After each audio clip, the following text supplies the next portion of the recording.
Saudara-saudariku yang terkasih, salam sukacita untuk kita semua. Sudah kita memberi senyum hari ini, Sabtu 12 Juli 2025, hari biasa, pekan biasa ke-14. Kita awali permenungan kita dengan tanda kemenangan Kristus dalam nama Bapa dan Putra dan Roh Kudus. Amin.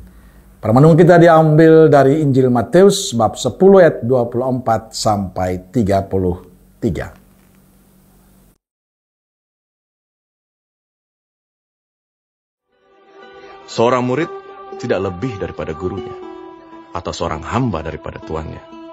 Cukuplah bagi seorang murid jika ia menjadi sama seperti gurunya, dan bagi seorang hamba jika ia menjadi sama seperti tuannya.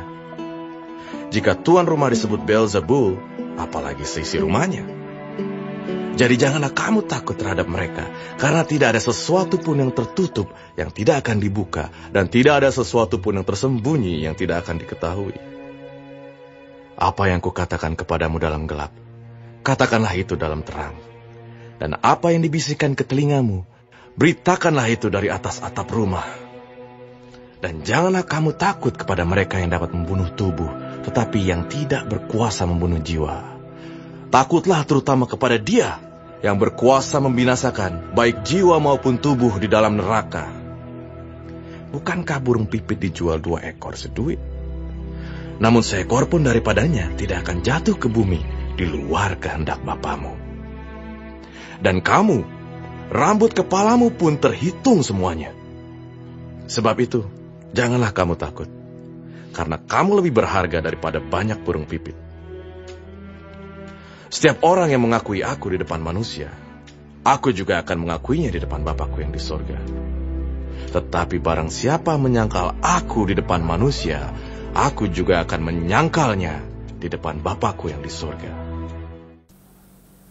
Jangan takut kepada mereka yang memusuhimu. Itulah pesan yang Yesus sampaikan pada para murid.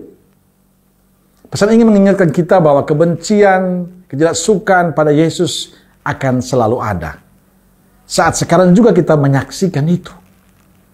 Tapi bagi Yesus kebenaran itu perlu terus diwartakan. Maka para murid diingatkan untuk tidak takut pada mereka yang memusuhinya. Saudara-saudariku terkasih, Yesus memberi pesan kepada para murid karena Yesus sendiri sudah mengalami itu. Bahkan karena pewartaan itu dia harus menderita di kayu salib. Tapi Yesus tidak pernah menyerah, tidak pernah menolak. Ia melakukan semua tugas itu dan menjalannya dengan penuh pemberian diri yang total pada Bapaknya. Dan kita dipanggil untuk menjadi murid Kristus. Artinya kita ambil bagian dalam tugas pewartaan Kristus. Di sanalah kita akan berhadapan dengan situasi dunia yang sangat berbeda. Disinilah pesan Yesus kepada para murid menjadi pesan kita. Untuk tidak pernah takut memberi kesaksian tentang Yesus. Untuk tidak pernah berhenti mewartakan kebenaran Tuhan Yesus. Kebencian, ketidaksukaan pada ajaran Yesus akan selalu ada dalam kehidupan kita. Tapi kita tidak perlu takut menghadapi semuanya itu. Karena Yesuslah kekuatan kita. Mengapa kita tidak perlu takut? Karena pada saat Tuhan mengutus para murid, Ia tidak membiarkan mereka sendirian. Tapi Yesus selalu bersama dengan mereka, menemani mereka. Demikian juga kepada kita. Ia tidak pernah membiarkan kita sendirian. Tuhan akan selalu menyertai kita. Selama kita menjalani tugas Tuhan, misi Tuhan mewartakan dirinya di tengah-tengah kehidupan bersama, maka percayalah Dia akan menyertai kita. Dia akan menuntun dan memberkati kita. Saudara-saudariku terkasih, kebaikan dan kebenaran Tuhan jangan pernah berhenti untuk diwartakan. Sebagai murid Kristus, jangan pernah takut mewartakan Kristus, karena Dia yang mengutusmu adalah Dia yang akan senantiasa menyertai dia. Tetaplah semangat untuk mewartakan Yesus lewat sikap dan cara hidup kita yang baik. Amin. Semoga Allah yang Maha Kasih memberkati saudaraku sekalian, Bapa, Putra, dan Roh Kudus. Amin. Kalau Roh Kudus Nazaret, doakanlah kami. Amin.